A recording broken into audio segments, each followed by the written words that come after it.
So for case number one, Izzy is a very diligent student. She attends classes regularly and spends most of her time studying her lessons and doing her assignments. The effort made by Izzy does not go unnoticed by her professor. When the semester ended, her grade, however, was not enough to reach the passing rate of the subject. But despite the circumstances, her professor did recognize Izzy's effort, and out of pity, reconsidered her by giving her a passing mark. However, with this action, the professor was then suspended for the rest of the year.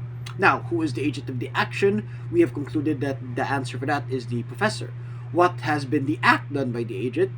It has been passing Isa out of pity and acknowledgement for her effort on this subject, even though she did not meet the passing rate. Now, is this an act of man or a human act? We have concluded that this is a human act. Now, is this case moral according to consequentialism? Now, under consequentialism, the action of the agent is deemed to be immoral, provided that instead of inflicting good to the greater number of people, it rather provides good to Isa. Her reputation for being known as a diligent student and to her parents or friends perhaps, but in return, it provided a bad enough effect to the professor. The family he supports, to his colleagues, the friends, and even to the students, which consist the majority.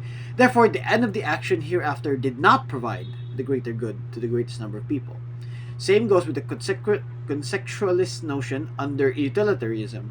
Either in quality or quantity, the act is deemed to be immoral. Perhaps in pragmatism, the most practical option was actually to save his job than the grades of a student who can just take a remedial exam or retake the subject, in which cost would lessen to the majority, even in egoism.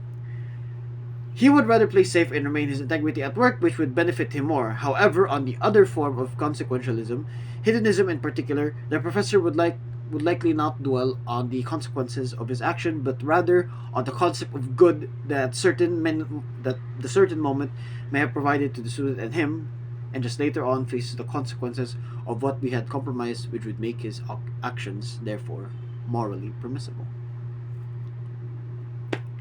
Is this case moral according to deontology? Under the lens of deontology, the pursuit of action exhibited by the professor is deemed to be immoral, since what he did is not an acceptable act expected from an educator.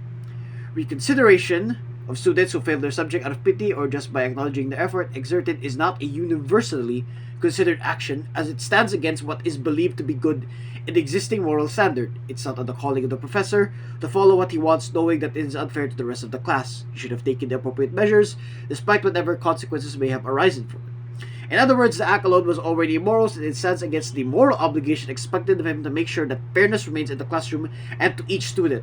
This is despite the fact that considering Isa's situation would actually benefit her. After all, deontology does not focus on the result or the consequence of an act, but on the act itself. And violating what ought to be a good act coming from his obligation makes the professor's actions, therefore, immoral.